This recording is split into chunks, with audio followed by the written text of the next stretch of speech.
Hi, I'm Caroline Busse, CEO of nadar. We focus on satellite-powered deforestation monitoring and have developed a software to support companies in complying with the upcoming EU Deforestation Regulation. I'm happy to talk today about how to navigate the upcoming EUDR and specifically monitor deforestation in the cocoa supply chain. 90% of global deforestation is driven by agriculture. And whilst cocoa is not ranked among the main deforestation drivers or commodities, such as palm oil or soy, it is the number one in Western Africa, where about 70% of the world's cocoa beans come from. So mainly Ivory Coast, Ghana, Nigeria, and Cameroon. And one shocking example is the deforestation status in the Ivory Coast, where already most of the country's forest cover was lost due to cocoa plantations and their expansion. And a report by the World Cocoa Foundation, Mighty Earth, found that 1/4 of Ivory Coast forests have already been cleared for cocoa production only between 2001 and 2014. And especially in Western Africa in general, but also in Latin America and Southeast Asia, cocoa is linked to high rates of deforestation. If we want to continue cocoa farming and of course, also eating chocolate, and continue that over the next years or decades, we need to find a way to cut the link between agricultural expansion and deforestation. So new approaches are needed, such as shade-grown agroforestry systems where we grow the cocoa, or also even detecting and reducing the deforestation in these systems. So cocoa is one of the 7 commodities covered by the new EU Deforestation Regulation. And the EU Deforestation Regulation was built up because the EU said, okay, we as a continent account for around 10% of global deforestation, and we need to do something. We need to reduce the negative climate and biodiversity impacts of this consumption. And therefore, they launched the new regulation on deforestation-free products. So to give you a brief overview of the EUDR, basically, the EUDR ensures that products that are placed on the EU market do not cause deforestation, and therefore companies under this regulation are required to perform due diligence. So the EUDR is covering 7 commodities. One of them is cocoa, the other ones are cattle, palm oil, coffee, rubber, soy, as well as timber. And companies will need to collect evidence that the products they are sourcing are traceable, so they need the geodata. They are deforestation-free, so they don't stem from land that was subject to deforestation or degradation after the cutoff date, and that they were legally produced and are covered by a due diligence statement. And if the companies do not comply, there will be stringent penalties such as fines of 4% of annual turnover in the EU, or even exclusion from procurement or goods confiscation. And what the companies, specifically the operators and traders, so those first placing the products on the EU market, need to acquire is on the one hand the geolocation data of the plots, so either full polygon data, so really mapping the boundary of the plot, or just a point in the middle of the plot, for example, depending on the plot size. So this is the 4 hectare criterion. So if it's below 4 hectare in size, a point is enough, but above 4 hectares, you need the full polygon.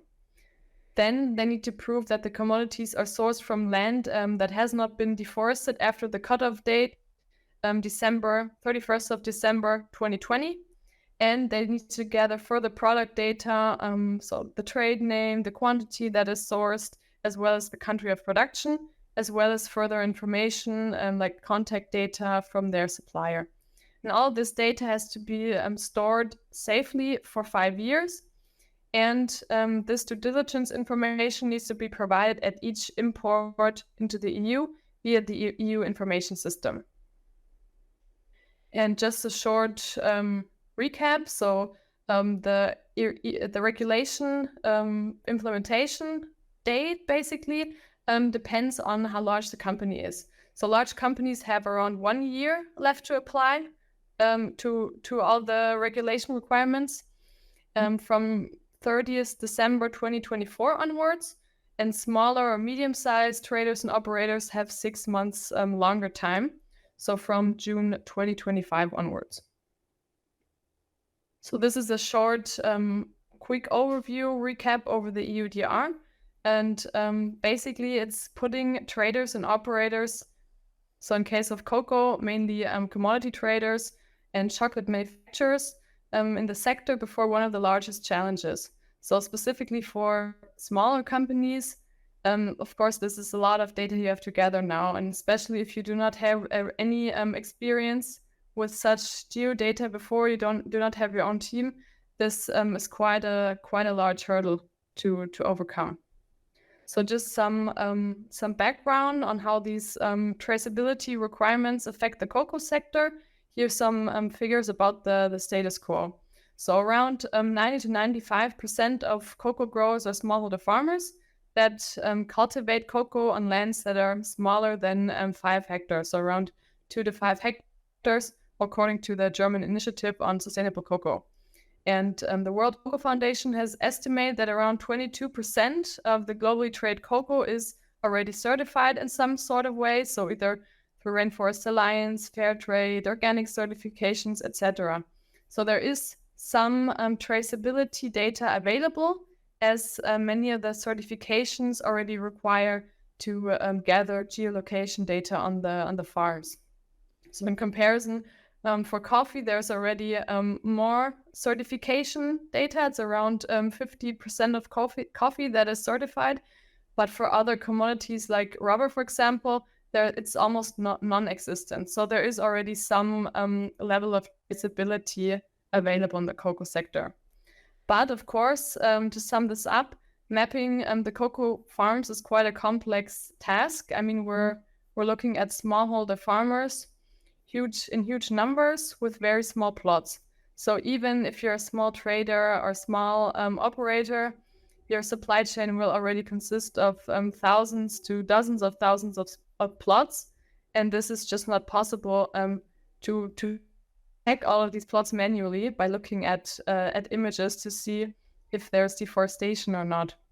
So you need some sort of more advanced solution, I would say.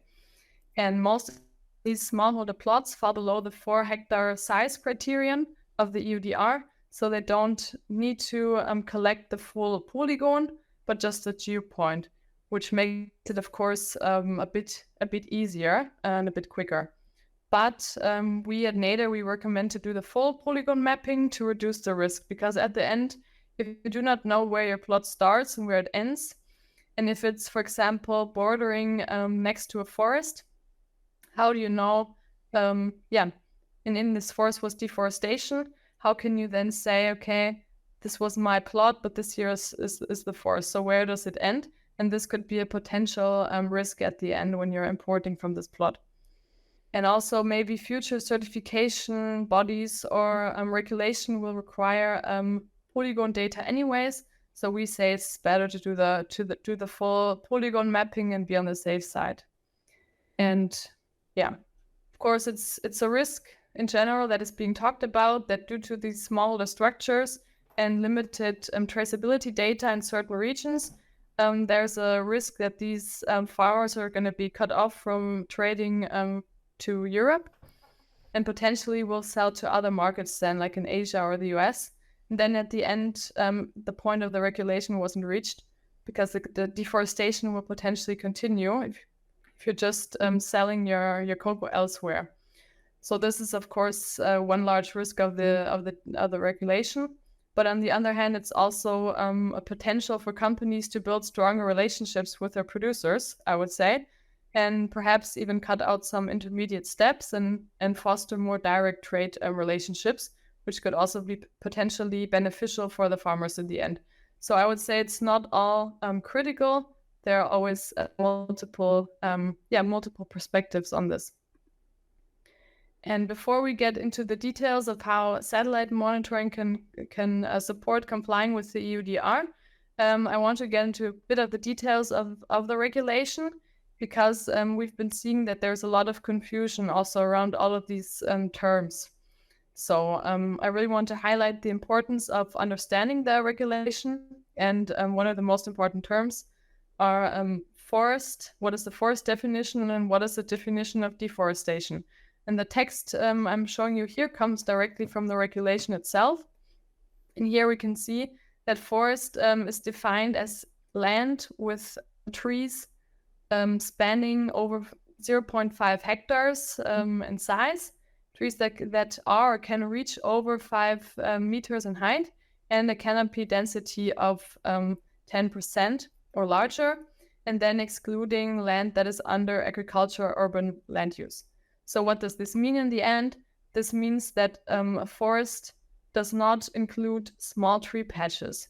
It excludes bushes, like bushland, or other wooded land, like savanna land, for example.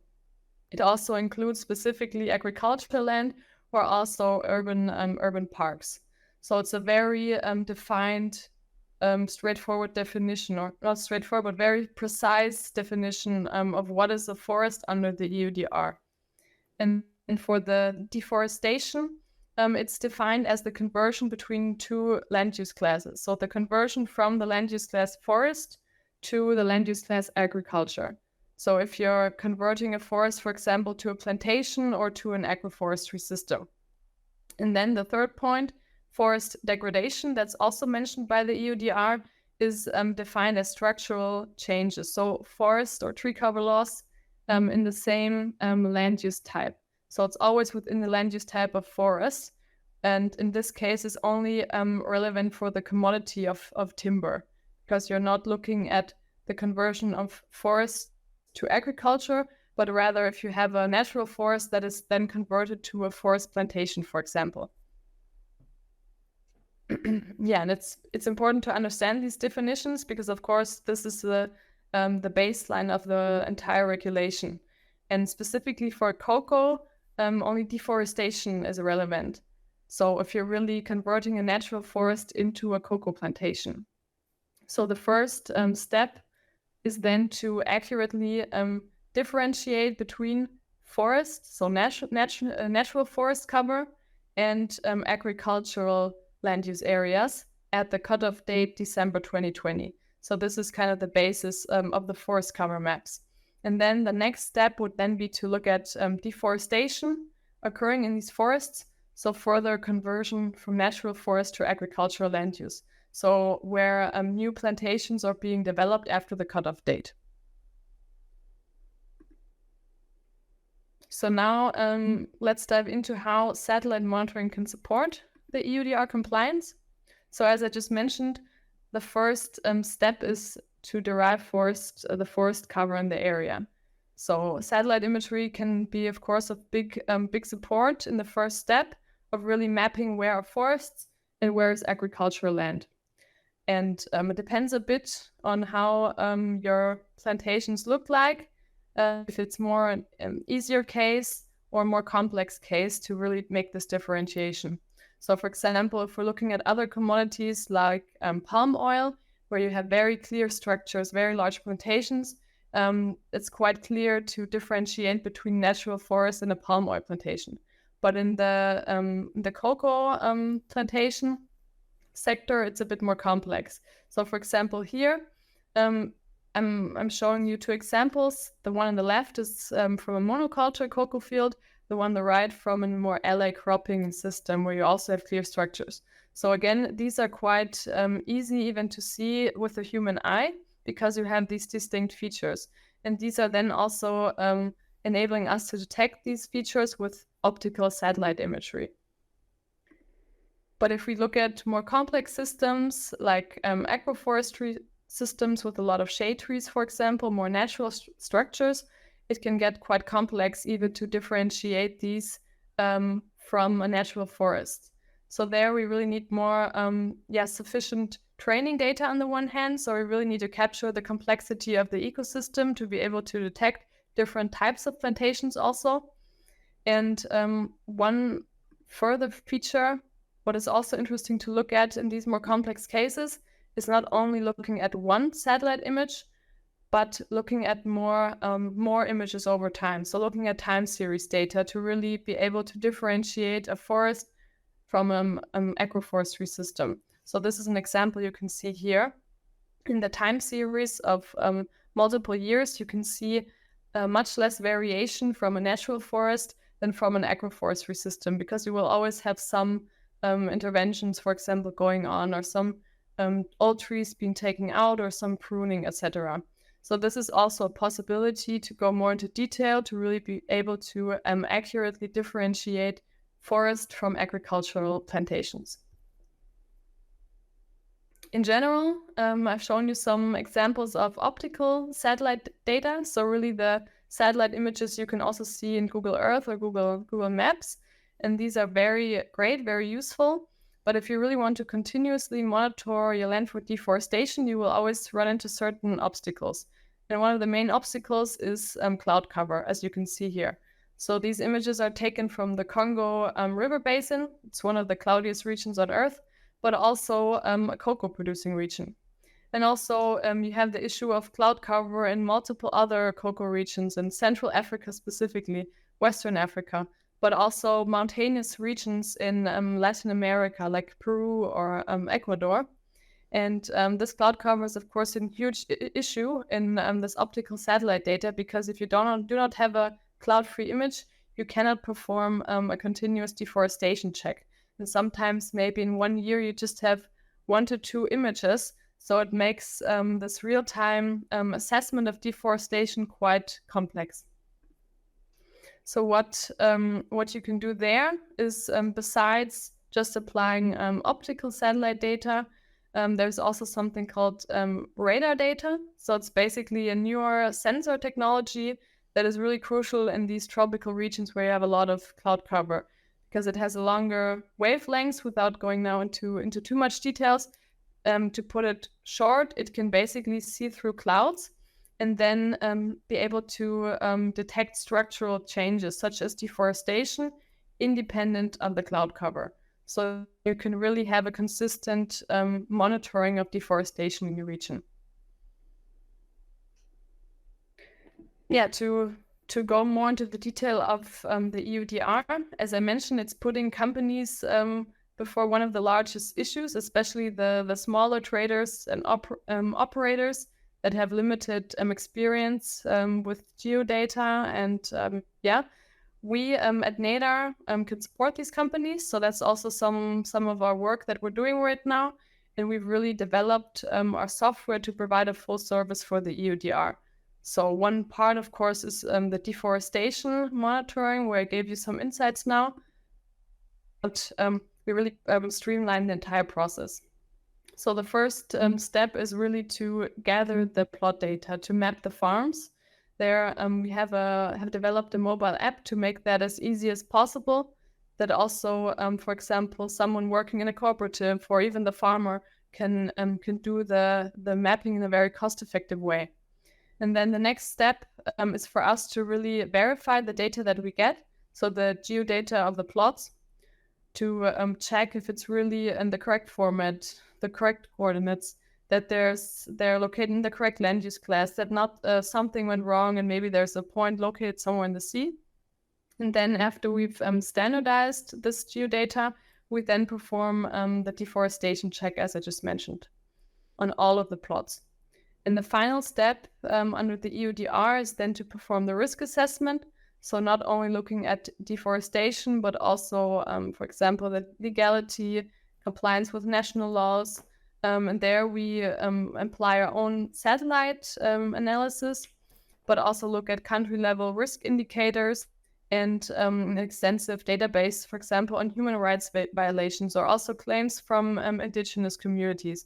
And this is all combined in the risk assessment, specify then for the specific supply chain of the client. And then at the end, what you get is the specific due diligence statement for each import, where you gather all the geodata, all the deforestation statuses, and all the further due diligence information that you need to then send into the EU information system when you import. Yeah, and just again, to quickly recap, the first step, as I mentioned, is the forest cover map to really identify where is actually natural forest, where are agricultural plantations, agroforestry systems, etc. And then from this forest cover map at the cutoff date, look at where's deforestation happening and do a continuous monitoring.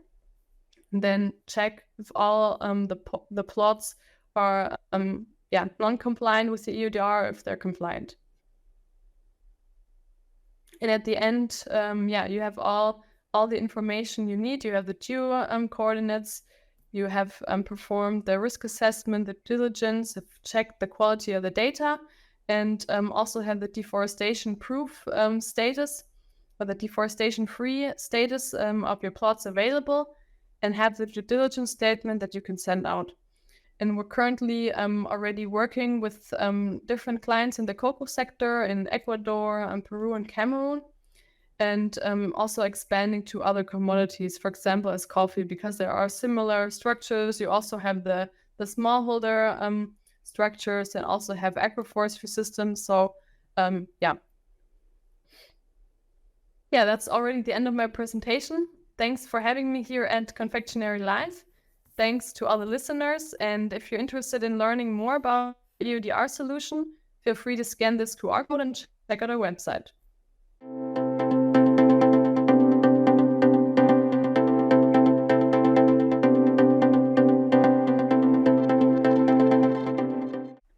Thank you so much, Caroline, for delivering that presentation to us here at Confectionery Live. What made you want to talk about EUDR regulation here today?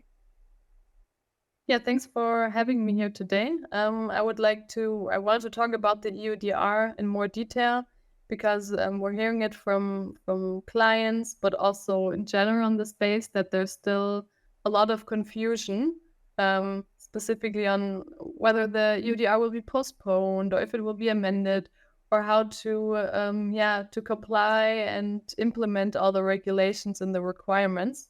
So for me, it was important also to shed some further light into the definitions also and what is really standing in the regulation. And then specifically, of course, talk about the cocoa sector and how satellite monitoring can enable the deforestation monitoring and also the EUDR compliance, because of course it's a more complex case for cocoa than, as I mentioned, for other commodities. So it's really I think it's really important that the monitoring and the due diligence is based on a sound method. Well, thank you for taking the time to shed some light. We appreciate that. I think this point about confusion is very important, that things need to be clarified. In your opinion, do you think any areas of the regulation need further clarification for companies and countries to understand what is required of them? Yeah, I do think there's still some open questions. I mean, one is on the whole legality criteria. So, for example, that the commodities or products are produced in compliance with national laws. And I know, for example, in Ghana, there are specific forest laws that make or differentiate between legal and illegal deforestation. So in certain areas, let's say you're allowed to produce cocoa and you're allowed to cut down the forest to produce the cocoa.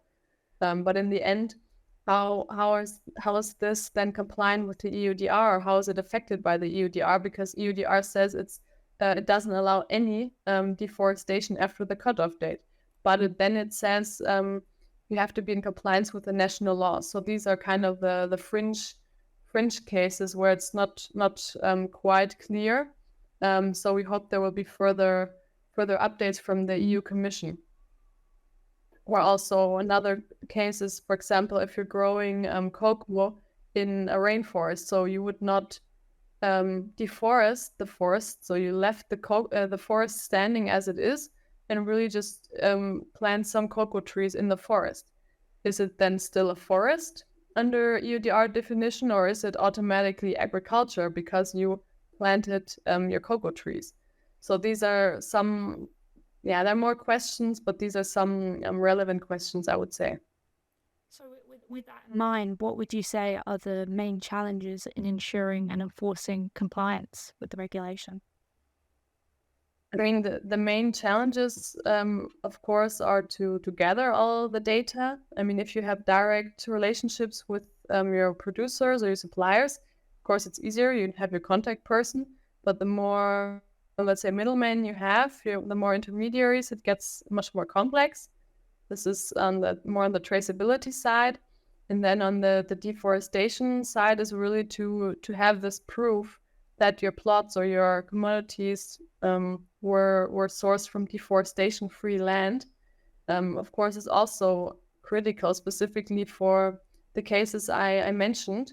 If you have agroforestry systems with a lot of shade trees, can easily get detected as forest by all the maps that the EU is providing through the EU Forest Observatory, by Global Forest Watch maps, but also by satellite data in general.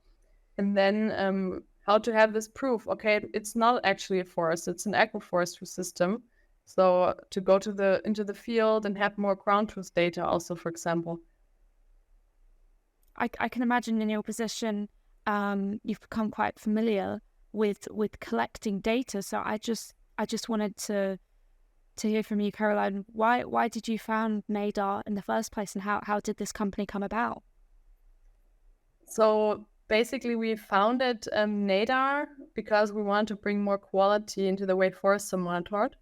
And like this, we as founders in our team have this idealistic goal of somehow protecting the last forests that we still have.